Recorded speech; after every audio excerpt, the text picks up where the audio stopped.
오늘 보실 말씀 신약 성경 333쪽 데살로니가 전서 5장 12절부터 33절까지의 24절까지의 말씀 제가 읽겠습니다. 형제들아, 우리가 너희에게 구하노니 너희 가운데서 수고하고 주 안에서 너희를 다스리며 권하는 자들을 너희가 알고 그들의 역사로 말미암아 사랑 안에서 가장 귀히 여기며 너희끼리 화목하라. 또 형제들아, 너희를 권면하노니 게으른 자들을 권계하며 마음이 약한 자들을 격려하고 힘이 없는 자들을 붙들어주며 모든 사람에게 오래 참으라. 삼가 누가 누구에게든지 악으로 악을 갚지 말게 하고 서로 대하든지 모든 사람을 대하든지 항상 선을 따르라. 항상 기뻐하라. 쉬지 말고 기도하라. 범사에 감사하라. 이것이 그리스도 예수 안에서 너희를 향하신 하나님의 뜻이니라. 성령을 소멸하지 말며 예언을 멸시하지 말고 범사에 헤아려 좋은 것을 취하고 악은 어떤 모양이라도 버리라. 평강의 하나님이 친히 너희를 온전히 거룩하게 하시고 또 너희의 온 영과 혼과 몸이 우리 주 예수 그리스도께서 강림하실 때에 흠없게 보존되기를 원하노라. 너희를 부르시는 이는 미쁘시니 또한 그가 이루시리라. 아멘. 기도하고 말씀 나누겠습니다. 하나님, 이제 가을이 오는 계절의 길목에서 우리가 하나님 앞에 예배드리게 하심을 진심으로 감사를 드립니다. 말씀을 나누오니 성령님 이 시간에 우리의 심령 가운데 들어오시고 좌정하셔서 진리의 빛을 비추어 주시옵소서. 그리하여 이 말씀이 우리 영의 생명의 양식되게 하시고 우리가 달려나갈 믿음의 여정의 방향이 되게 하시고 우리가 온전히 의지할 능력의 원천이 되게 하여 주시옵소서. 예수님의 이름으로 간절히 축복하며 기도하옵나이다. 아멘. 오늘 이곳에서 또 온라인으로 함께 예배하시는 모든 분들 주님의 이름으로 축복합니다. 오늘 이 시간에는 그리스도인이 거룩함을 이루어가는 방법에 대해서 함께 이야기를 나눠보려고 합니다. 오늘 우리가 이 본문 말씀은 요즘에 우리가 읽었던 이번 주에 매일 성경 본문이랑 보니까 겹치는 그 본문 말씀을 우리가 보게 됐지요. 오늘 본문은 바울이 데살로니가 교회 성도들에게 써보낸 편지입니다. 데살로니가는 지금으로 치면은 그리스에 있는 오래된 고대 도시의 이름이에요. 예수님 당시에도 그 데살로니가는 있었고 기원 전부터 있었던 오래된 유럽 땅이라고 해당돼서 유럽에 있는 이제 성읍인데 그 당시에는 로마 제국에 속해 있었죠. 이 데살로니가는 바울과 그의 선교팀이 3차 전도 여행을 하면서 그때 오늘날의 터키에 해당되는 소아시아의 지역에서 그리스로 이제 해당되는 유럽으로 지나가서 처음에 복음을 전했던 지역이 빌립보였습니다. 그래서 이 빌립보에 가서 복음을 전하다가 이 빌립보에서 복음을 전하면서 귀신 들린 한 여인을 쫓아낸 다음에 그 일로 인해서 큰 어려움을 겪게 되죠. 그래가지고 감옥에 억울하게 갇혔다가 밤에 바울과 실라가 기도하고 찬송하는 가운데 감옥 문이 열리고 예수를 믿는 놀라운 역사를 경험한 다음에 그 다음에 두 번째로 들렸던 이제 마게도니아 유럽 지방에 있었던 두 번째 전도했던 도시가 바로 데살로니가예요. 이 데살로니가에 들어가서 이제 복음을 전하게 됐는데 이곳에서도 곧바로 핍박이 일어나가지고 이제 바울과 그의 일행들이 얼마 지나지 않아서 데살로니가를 떠나서 고린도, 아덴 이쪽으로 쭉 여정을 떠나게 됩니다. 그 머물렀던 기간이 오래 머물지도 못했어요. 약 3주간 정도 데살로니가에 머물면서 예수에 대해서 얘기를 하고 복음을 전하고 믿으라고 권면을 하는데 그곳에 있었던 많은 사람들이 복음을 듣고 정말 순수하게 받아들이고 반응을 하면서 모인 사람들이 순식간에 교회를 이루게 됐습니다. 그런데 교회를 이루게 됐는데 금방 핍박이 일어나서 3주도 이제 채 못 되어서 그가 이제 다른 곳으로 옮기게 되어서 계속해서 전도하는 그 여정을 지나가고 있을 때 바울의 마음속에는 복음도 전하고 충분히 가르치지도 못하고 격려하지도 못한 채 급하게 떠났던 데살로니가에 남겨져 있었던 성도들에 대해서 늘 마음속에 한편으로는 염려를 하고 한편으로는 그들이 정말 잘 지내고 있을까, 그들이 전해받은 복음대로 그들의 믿음 가운데 잘 지내고 있을까? 이런 궁금함, 이런 것들이 마음속에 있었던 것 같아요. 근데 바울과 그의 일행이 쭉 복음을 전하면서 여행을 하고 있는데 들려오는 소식이 있었어요. 무슨 소식이 들려왔냐 하면 데살로니가 교회가 잠시 머물다가 떠나왔음에도 불구하고 그들이 교회를 이루어서 함께 기도하고 복음을 전하고 그들이 이 복음과 믿음 가운데 성장해 나가는 것이 정말 바람직하고 건강하고 잘 성장하고 있었다. 이 얘기를 여행 가운데 들려오는 소문으로 들었습니다. 그래서 바울이 정말 그러한가 궁금한 마음이 들어서 함께 여행을, 복음의 전도 여행을 하고 있었던 디모데를 시켜서 한번 가봐라 보낸 거죠. 보낼 수밖에 없는 게 그 당시에는 뭐 전화가 있습니까? 뭐가 있습니까? 아무것도 없어요. 사람이 직접 가가지고 거기에서 직접 만나고 얘기 들어보고 살펴보고 또 다시 와서 전해줘야지만 소식이 오고 갈 수가 있는데 디모데를 거기에 보내가지고 데살로니가 교회에 가서 한번 살펴보고 그 사람들과 만나보고 와라 그랬더니만 이 디모데가 데살로니가 교회를 한번 방문을 하고 거기 있는 사정을 다 살펴본 다음에 바울에게 돌아와서 참으로 그 교회가 복음 가운데 잘 성장하고 있고 하나님의 믿음의 역사가 놀랍게 일어나고 있다는 얘기를 전해준 거예요. 그리고 나서 이야기를 듣고 난 다음에 바울이 그 마음속에 너무너무 감사하고 기쁨이 넘쳤어요. 충분히 오래 머물지도 못하고 3주 동안이라는 짧은 시간 동안에 복음을 전하고 가르치고 떠났음에도 불구하고 그들이 복음을 받아들이고 복음을 따라 살아가는 모습이 참으로 아름답고 특별히 복음의 기초가 잘 갖춰진 그런 교회로 성장해 가고 있다는 소식을 듣고 바울이 특별히 편지를 쓰면서 이 데살로니가 교회 성도들에게 쓴 편지에 곳곳에 기뻐하고 감사하고 하나님께 영광을 돌리는 내용들이 기록되어 있는 편지가 바로 데살로니가 전서와 후서입니다. 그 중에서 오늘 우리가 읽은 이 본문 말씀 위에 가장 앞쪽에 가면 데살로니가 전서 1장 3절에 이렇게 얘기를 하고 있어요. 너희의 믿음의 역사와 사랑의 수고와 우리 주 예수 그리스도에 대한 소망의 인내를 우리 하나님 앞에서 끊임없이 기억하매니 이렇게 칭찬을 하면서 편지를 시작을 합니다. 다시 말해서 데살로니가 성도들이 내가 전해 들었더니만 믿음과 소망과 사랑 가운데 그들이 정말 잘 성장하고 있다는 얘기를 내가 듣고 그들의 그런 믿음의 여정이 나를 기쁘게 했을 뿐만 아니라 하나님께서도 기억하시는 아름답고 귀한 믿음의 여정이 되었다라는 것을 바울이 편지를 써가지고 칭찬하고 격려를 하고 있는 거예요.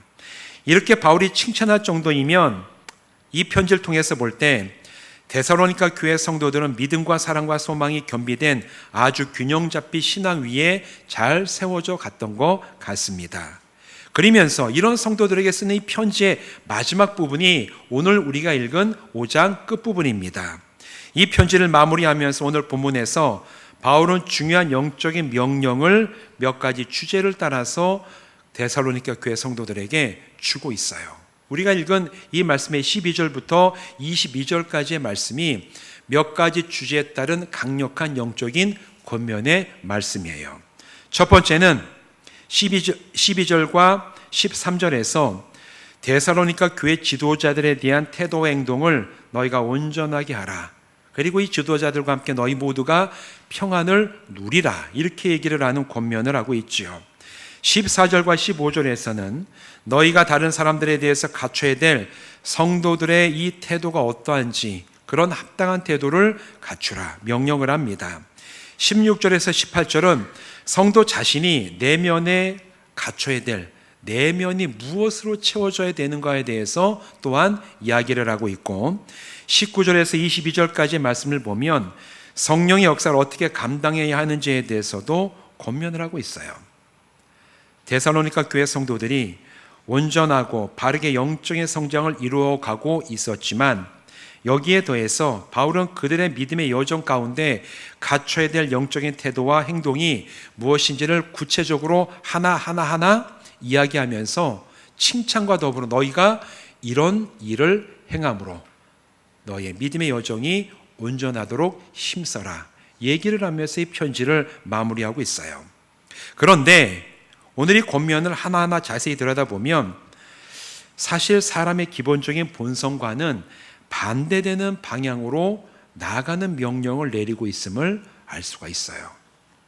여러분, 데살로니가 교회는 이 편지를 쓸 당시에 세워진 지가 얼마 안 된 교회였습니다. 요즘 말로 얘기하면 개척교회예요. 개척교회고 이 교회가 세워지기 전에 먼저 예수 믿은 사람이 그곳에 있지를 않았겠죠. 바울이 전해준 복음을 듣고 처음으로 예수 믿었기 때문에 그 교회를 이루고 있는 모든 사람들은 다 신앙의 연륜이 비슷한 사람들이었어요. 그런데 비슷한 신앙의 연륜을 가지고 있던 그들 가운데서 누군가는 지도자로 세워졌고 누군가는 그 지도자를 따라가는 교회의 성도가 이제 이렇게 이루어져서 교회가 세워진 겁니다. 그런데 그 교회에, 데살로니가 교회에, 아니 나도 저 사람과 비슷하게 다 예수 믿은 연륜도 비슷하고 믿음 과정도 비슷한데 아니 왜 나는 그냥 성도가 되고 저 사람은 왜 우리가 따라야 되는 교회 지도자가 되느냐, 이런 뭔가 갈등과 충돌이 있었던 것 같아요. 그래서 그런 소식을 들었던 바울이 지금 오늘 이 본문에서 교회에 대해서 이렇게 하라고 명령을 하는 것이, 너희가 너희를 위해서 애쓰고 힘쓰는 교회 지도자를 너희가 잘 알고 있으니 그들의 사역을 기억하고 그들과 더불어 함께 평안을 누리라, 이렇게 지금 얘기를 하고 있는 거죠. 사람은 기본적으로 높아지려는 본능이 있습니다. 나와 비슷한 조건을 가진 사람을 나보다 더 높이 여기며 겸손하게 그 사람을 따르는 것은 원래 어려워요. 나와 비슷한 사람을 내가 마음을 다해서 정말 그 사람을 섬기고 정말 존경하고 사랑하면서 그 사람이 나의 지도자고 나를 이끌어주는 사람이라고 인정하며 따르는 것은 원래 어렵습니다. 교회 안에서도 어렵고 사회생활하면서도 어려워요. 그래서 비슷한 사람이 누군가 지도자가 되고 누군가 따르는 사람이 되면 왜 내가 저 사람을 따라야 되냐, 나는 왜 저 자리에 가지 못하냐, 사회에서도 이런 일이 일어났고 충분히 교회 안에서도 일어나는 경우들이 있지요. 그렇게 하지 말라라는 거예요. 그렇게 하지 말고 교회에서 세워진 지도자를 너희가 마음을 다해서 존경하고 그들과 함께 협력하여 평안을 누리며 사랑하면서 서로 교회를 세워가라고 지금 명령을 하고 있는 거죠. 쉬운 명령이 아닙니다. 이건 어려운 명령이었어요. 또한 다른 사람을 대하는 태도와 행동도 비슷합니다. 이게 보면 13절에 보면 14절이군요. 또 형제들아 너희를 권면하노니 게으른 자들을 권계하며, 이렇게 지금 얘기를 하고 있어요. 아니 갑자기 왜 게으른 자들의 이야기가 나오는가? 그 당시에 남겨졌던 여러 가지 로마 시대의 문서들을 보면 이 데살로니가 교회는, 데살로니가 이 도시는 그 도시 안에 일하지 않고 다른 사람들에게 빌붙어 가지고 그 사람을 의지해서 살아가는 사람들이 너무 많아 가지고 그 데살로니가 데살로니가 성의 경제 활동이 제대로 안 돼서 큰 사회적인 문제가 되었다라는 기록이 남겨져 있어요. 그런데 그렇게 살아가는 사람들이 교회 안에서까지도 있었다라는 겁니다.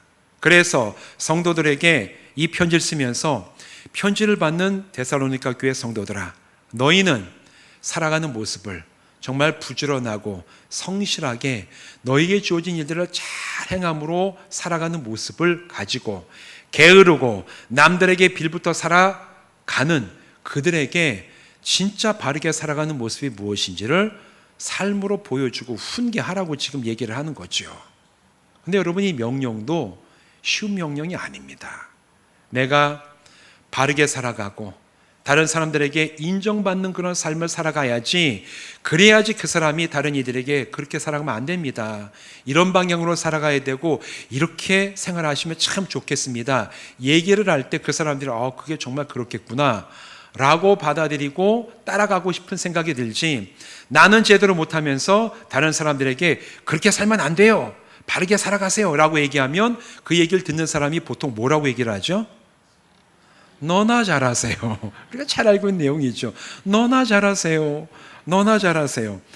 자기도 잘 못하면서 다른 사람들에게 훈계하고 권면한다는 건 세상에서도 주제넘는 행동이라고 얘기를 보통 생각을 하는 겁니다. 이렇게 훈계하고 권면하라는 얘기는 너희는 그 사람들에게 인정받고 모범이 되는 삶을 살아가라는 얘기예요. 근데 그런 게 쉽습니까? 쉽지 않아요. 다른 사람들에게 인정받고 다른 사람들이 참 모범이 되는 삶을 살아가면서 인정받기 때문에 이런 삶을 한번 살아가라고 권면하고 훈계하는 그런 사람이 되는 것은 절대로 쉽지가 않습니다. 이건 역시 쉬운 명령은 아니에요. 또한 마음이 약한 자들을 격려하고 힘이 없는 자들을 붙들어주면서 모든 이들에게 인내로 대하고 악으로 악을 갚지 말고 선하게 대하라고 또 다른 명령을 데살로니가 교회 성도들에게 합니다. 여러분, 이건 역시 사람의 자연스러운 본성에 맞지가 않죠. 누군가가 나에게 악한 일을 해서 내가 참 아프고 손해가 났다. 그럼 우리 본능적으로 마음속에 어떤 마음이 들어요? 나도 똑같이 해주고 싶다. 저만 그렇습니까? 저는 가끔 그런 마음이 들 때가 있어요. 예. 이게 인간의 본성이에요. 본성이에요. 화가 확 나잖아요. 아니, 나에게 이렇게 행동을 해? 그러면 똑같이 해주고 싶은 마음이 있는데 그렇게 하지 말라라는 거예요. 그렇게 하지 마라. 악을 악으로 갚지 말고 악한 일을 행하는 사람이 있더라도 선으로 그 사람을 대하라. 여러분, 이 명령이 쉬운 명령입니까? 이거 절대로 쉬운 명령이 아니에요. 인간적인 본성을 거스르라는 명령을 계속해서 지금 바울이 하고 있습니다. 그리고 난 다음에 이 16절 보면 우리가 잘 알고 있는 말씀이 있죠. 항상 기뻐하라. 쉬지 말고 기도하라. 범사에 감사하라. 제가 이 말씀을 준비하면서 이 세 구절 보면서 우리가 너무 잘 알고 대부분 성도님들이 외우고 계시잖아요. 항상 기뻐하라, 쉬지 말고 기도하라, 범사에 감사하라. 내가 이렇게 살아왔는가? 한번 말씀을 준비하면서 이걸 가지고 돌아왔어요. 그럴 때도 있었죠. 네. 근데 그러지 못할 때가 훨씬 많았더라고요. 아니, 기뻐할 수 있죠. 기쁜 일이 있으면. 근데 항상 기뻐하는 건 기쁜 일이 있을 때도 기뻐하고 기쁜 일이 없을 때도 기뻐하는 게 항상 기뻐하는 거예요. 좋고 형통하고 좋은 일이 있으면 기뻐하는 건 누가 기뻐하는 게 그렇게 어렵겠습니까? 그러나 오늘 이 말씀은 항상 기뻐하래요. 기뻐하지 못할 상황, 기뻐하지 못할 일을 만날 때에도 너희 마음속에는 기쁨을 사라지게 하지 마라. 기뻐하라는 얘기를 하고 있죠. 기도하라.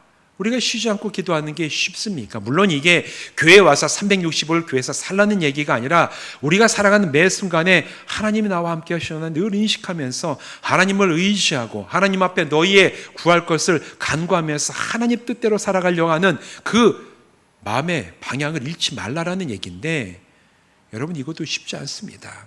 세상이 참 얼마나 분주하고 복잡합니까?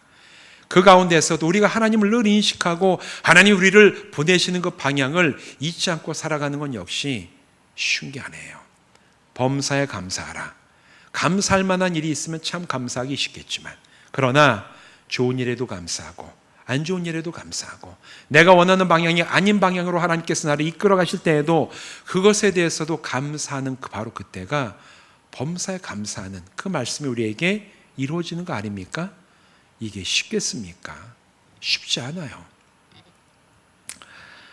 사람이 이렇게 살 수 있는지 궁금함이 들 때도 있습니다.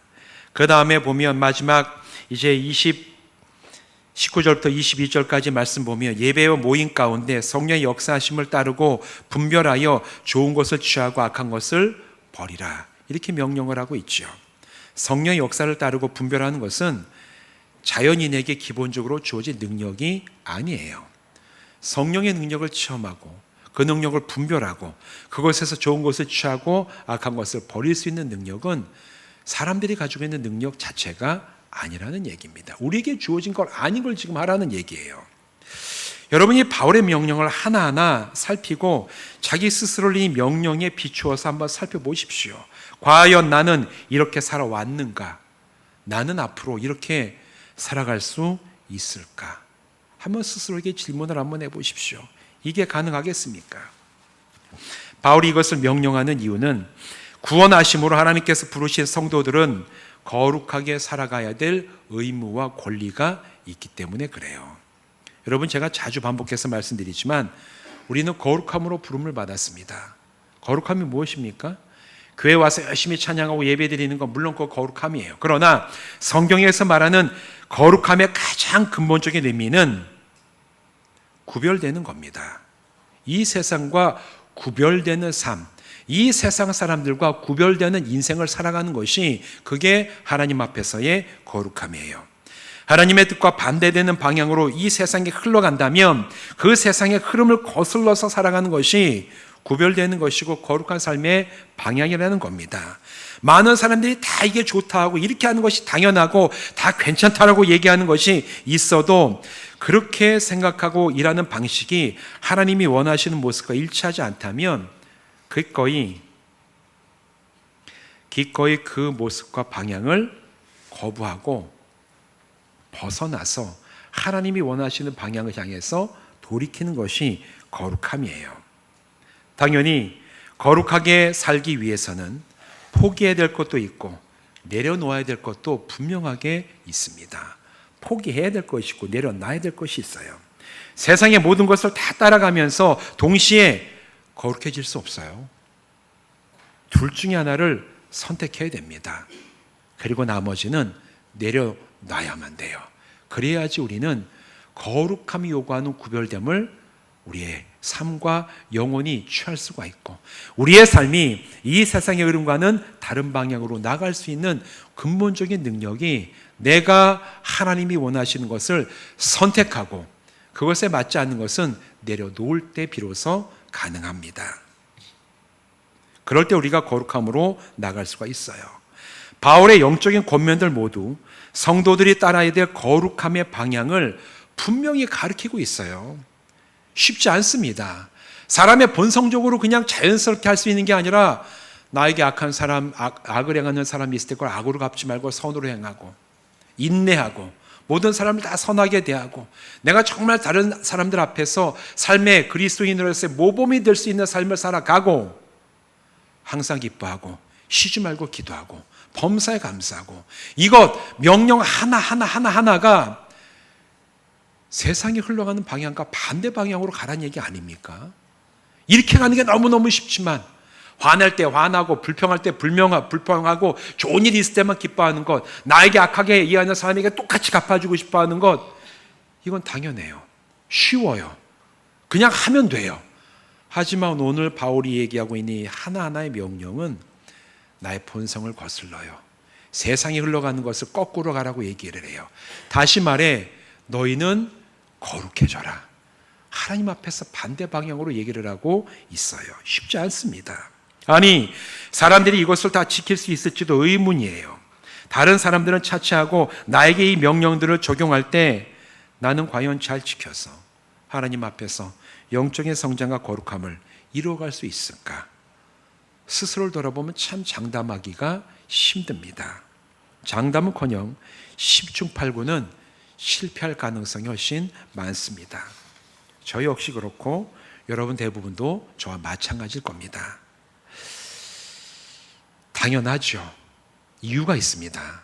거룩함은 자기 힘만 가지고 자신의 결단과 의지와 노력만으로 이룰 수 있는 게 아니기 때문이에요. 거룩함은 내가 결단한다고 이루어지는 것이 아니고 내 능력과 나의 힘만 내가 잘 컨트롤하면 나는 거룩해지겠구나. 그렇게 해서 이룰 수 있는 게 아니라는 얘기예요. 아무리 구원받았다고 할지라도 우리는 여전히 약하고 유한한 육신을 가지고 있고 이 세상의 악한 권세들은 여전히 우리보다 강합니다. 우리는 이것을 인정을 해야 돼요. 구원받았지만 여전히 우리는 육신을 가지고 살아가는 약한 존재예요. 나는 강할 때보다 약할 때가 훨씬 많고 우리를 유혹하거나 때로는 도전해오는 이 세상의 권세들은 우리보다 훨씬 강하고 큽니다. 이걸 인정하는 것부터 우리는 해야 되는 것이에요.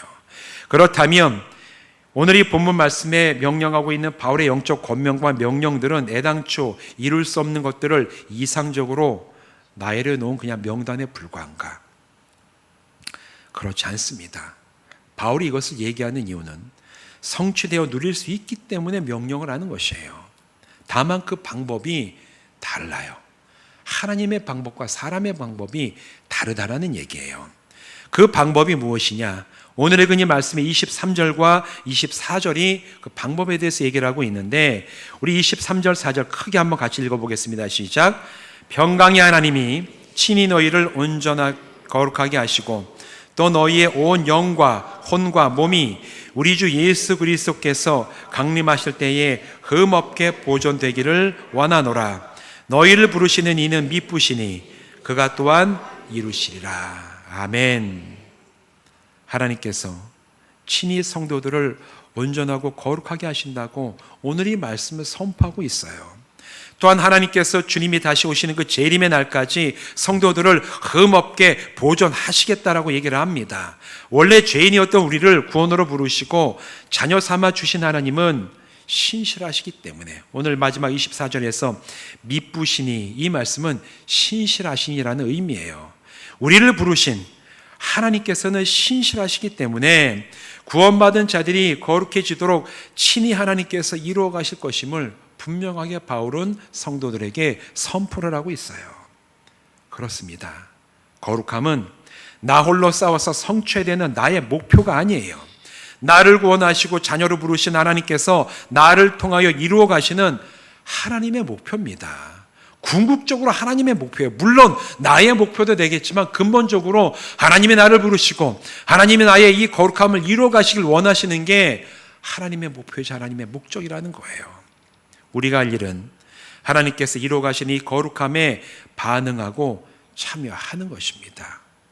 하나님께서 나를 부르시고 하나님께서 거룩하게 이루어 가시는 그 모든 과정에 내가 반응하고 참여하는 것이 우리가 거룩해지는 가장 근본적인 길인 줄로 믿습니다.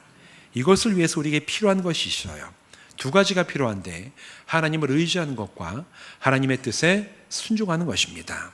여러분, 자기 힘만으로 거룩함을 완성하려고 애쓸 때 사람은 두 가지 함정에 빠집니다. 첫 번째는 내가 열심히 하다 보니까 내가 좀 뭔가 변화되는 것 같아요. 성장되는 모습을 보일 수 있지요. 사람이 노력하는 것도 중요합니다.